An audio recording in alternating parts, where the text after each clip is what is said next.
The test is in 4 parts, Part 1, Part 2, Part 3, and Part 4. Now look at Part 1. Part 1. You will listen to an interview with Mr. Sargent and a customer care officer of a vacuum cleaning company. First, you have some time to look at questions 1 to 5.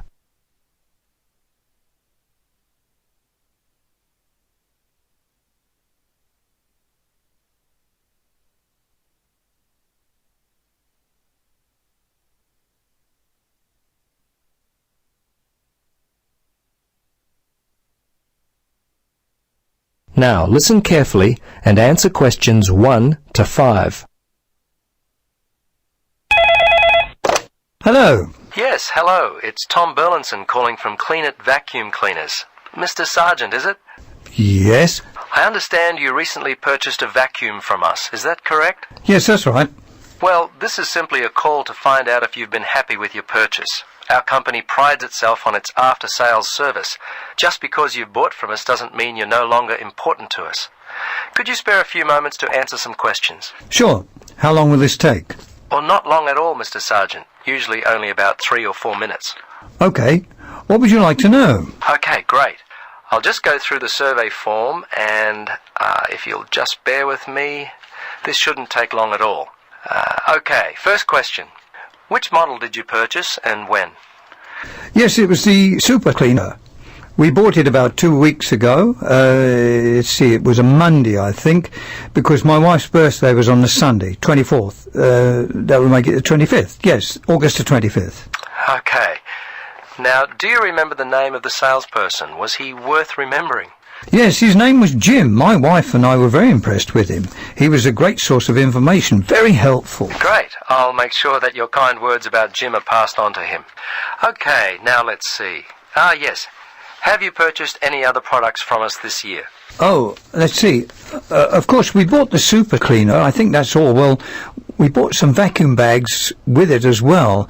I think Daisy bought some carpet cleaner from your store back in February. That's about all, I think. I have to ask my wife about that one. She's not here at the moment. No, that's okay. Your answer will do fine. We don't have to be too picky. Okay, so how much money would you say you've spent, all told, in the store? Just an approximate amount will do fine. Wow, that's a difficult question. I don't really know. The vacuum was £150. The other stuff, I'd say around £15, I suppose. The total was around £165. But I couldn't be totally sure. It may be a bit more than that. That's fine. That's fine. Now, the next thing on my list is how would you rate the quality of the products you purchased? Good, actually. Very good. So far, we've not had any problems with the products from Clean It. Service and value have been very good. So I guess you have a loyal customer. Oh, wonderful. I'm really pleased that your experience with our company has been a positive one. Tell me, do you purchase any other items of cleaning equipment? If so, from whom? I'm very fussy about the interior of my car, you know. The seats and carpets, I found a product from Easy Clean which works well on the carpets and an air freshener from Mr. Tidy that really smells good. Apart from that, I couldn't say for sure. I think my wife buys floor cleaner from Johnson Brothers. Before you listen to the rest of the conversation, you have some time to look at questions 6 to 10.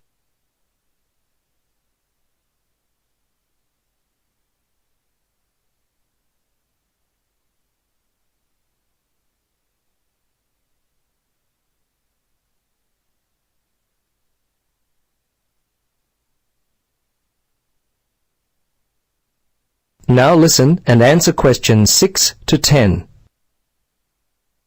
Well, we've just introduced a new line of car fresheners. You might like to stop by. We'll offer you a 20% discount. Okay, we're almost to the end of the questions. Now, I know you are happy with Jim, but overall, how would you rate the quality of our service? Fine. I thought it was good. The lady in accounts was a little unfriendly, but overall I would say the service was quite good, actually. Jim made all the difference, and you certainly seem to be a very nice person. Oh, thanks, Mr. Sargent. Please, Tom, call me Terry. Oh, okay, Terry. Very good. Second last question. We're thinking of expanding our trading hours. When are the best times, the most convenient for you to shop? Oh, I'm not a shopper. I mostly leave it all up to my wife. She works full time. Let's see. For me, I guess I'd have to say Sundays between 1 and 3, and I'm not working on Thursdays now, so if I had to, I guess Thursdays between, say, 11 and 12 noon. Okay. Last question, Mr. Sergeant. Terry, do you have any other suggestions for us? Anything at all? Well, come to think of it now, there was one thing. Turn up the air conditioner. I seem to remember sweltering in there, and it was unpleasant and hot. Also, and this is just me, I always like to have some music playing, quietly in the background. It just makes the place seem friendlier, more professional. Well, I'll certainly mention that to management. Well, that's it. Thanks so much for your time, Terry. If there is anything we can do in the future to help you, don't hesitate to call us. Okay, bye now. Yes, bye-bye, and thanks again.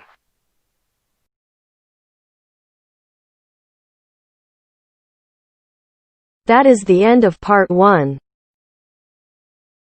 You now have half a minute to check your answers.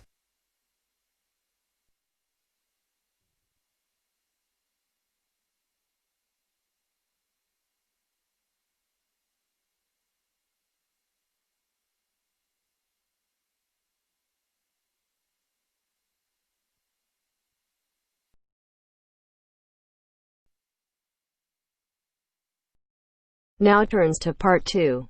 Part 2. You are going to hear a talk about Bell College. First, you have some time to look at questions 11 to 17.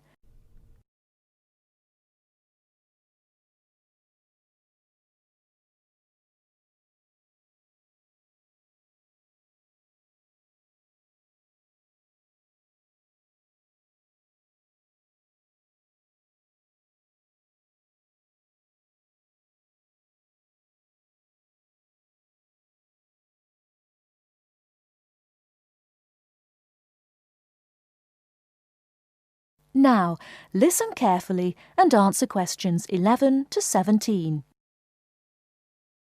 Welcome to Bell College.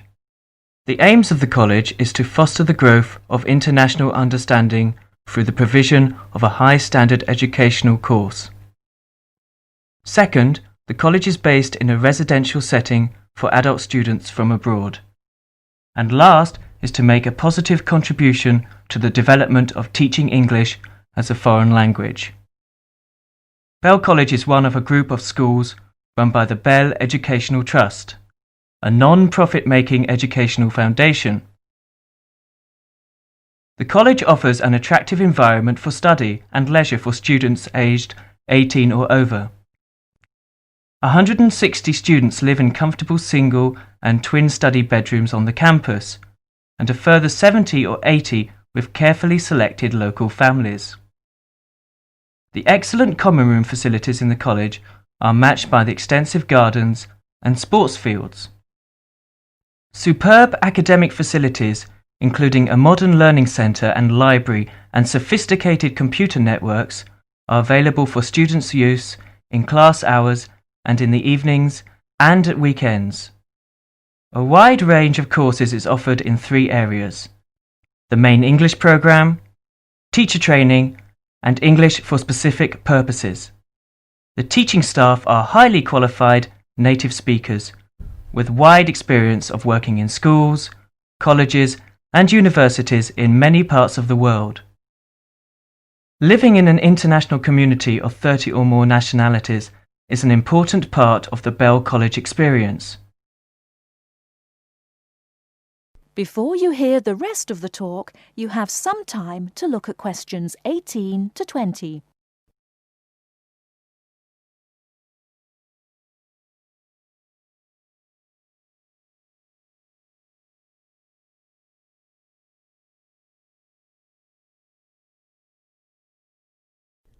Now listen and answer questions 18 to 20.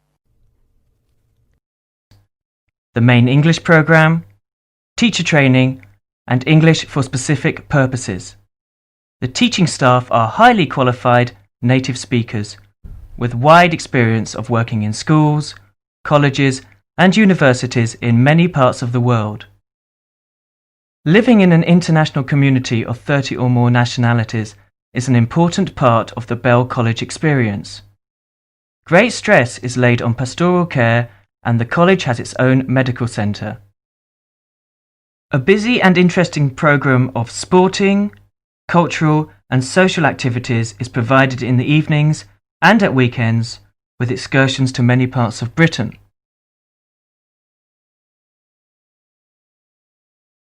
That is the end of part 2. You now have half a minute to check your answers.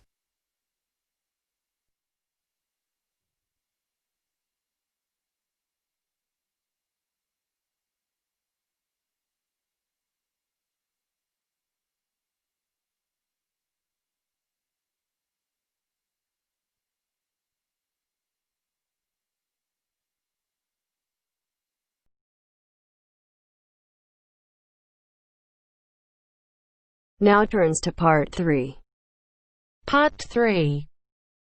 You will hear a tutor and some students discussing choosing courses at a college.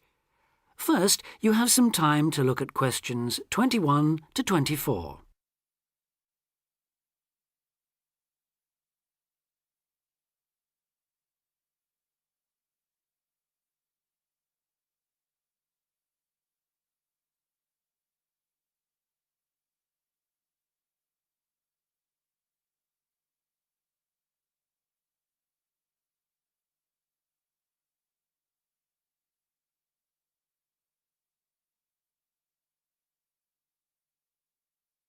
Now listen carefully and answer questions 21 to 24. As you know, this week you choose your modules for the first year of study. So this introductory meeting is aimed at helping you make informed choices. I think the best way to do this is on a question and answer basis. So who'd like to start? Pat? Yes. There's something I've been wondering about. Will my choice affect my career opportunities? Well, for most students, the choice of Level 1 modules won't be crucial in terms of a later career. In fact, many graduate-level jobs will accept graduates from a range of degree courses. Employers will often be at least as interested in how well a student has performed academically and how the whole experience of university has developed the student as a person, as in the detail of the course options chosen.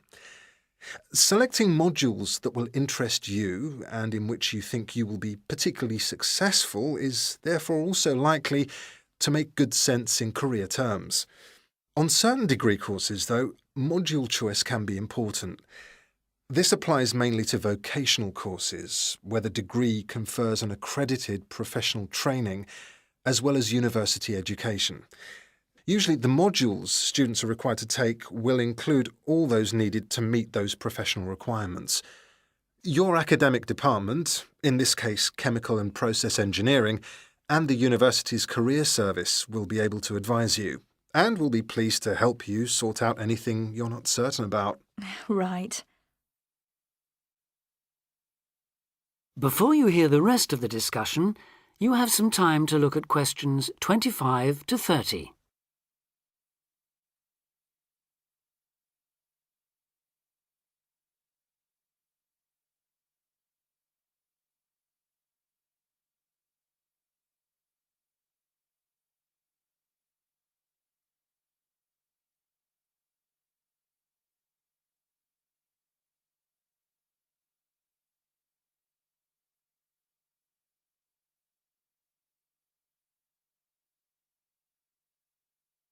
Now listen and answer questions 25 to 30.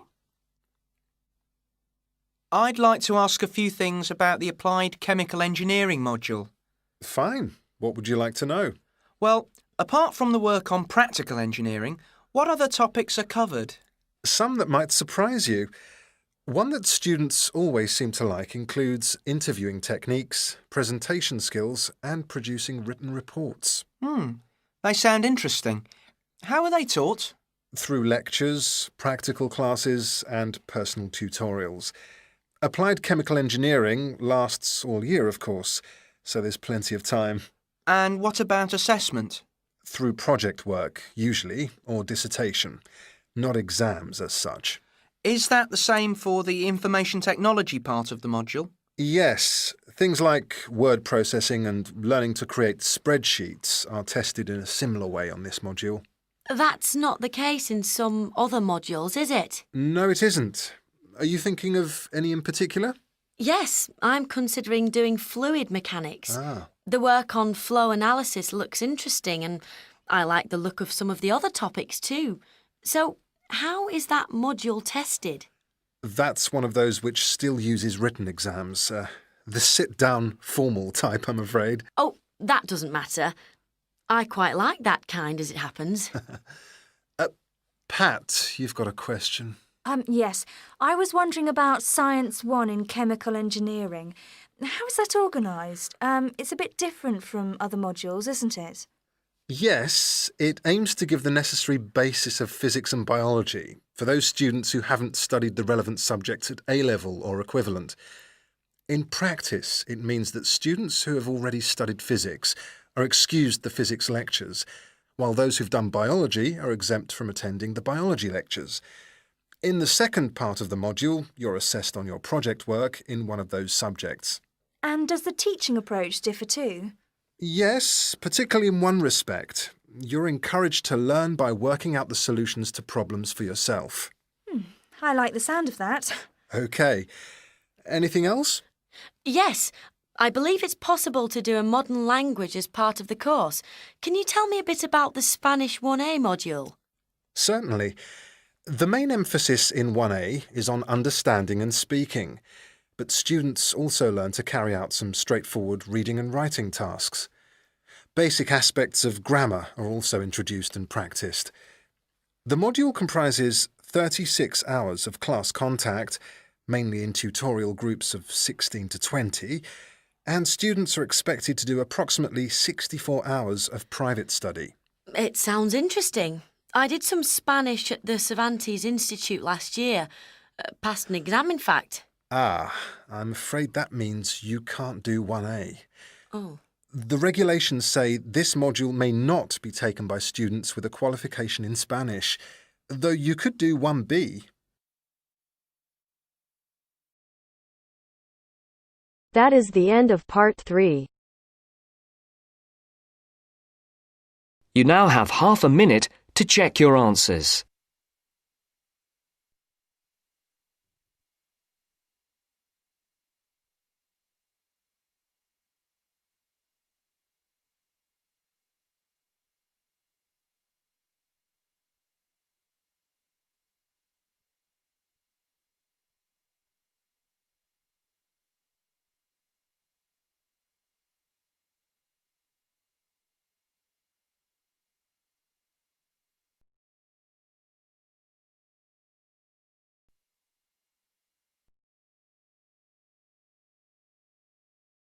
Now turns to part 4.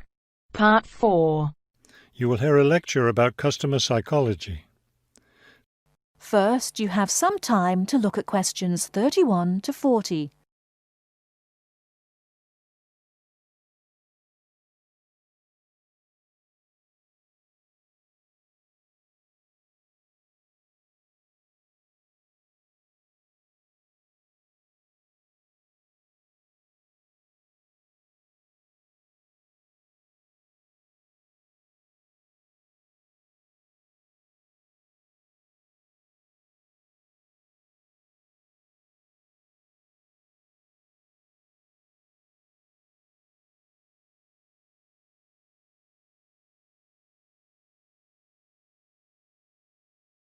Now, listen carefully and answer questions 31 to 40.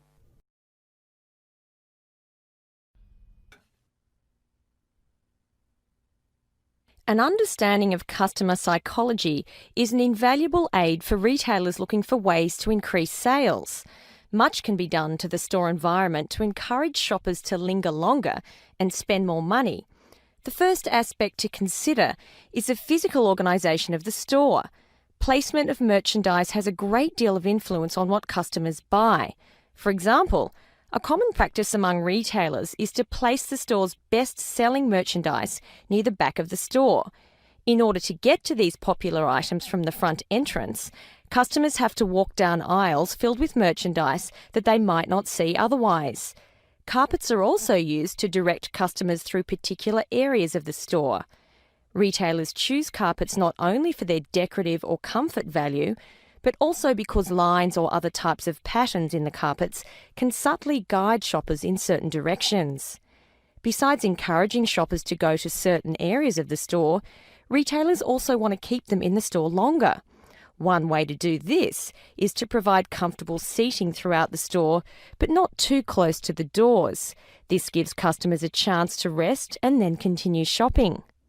Retailers can do a number of things to create a pleasant atmosphere in the store, thereby encouraging more purchases. Music is commonly used, not as entertainment, but as a calming influence. It can slow the customer's pace through the store, making them spend more time shopping and consequentially making more purchases. Scents are also used in various ways.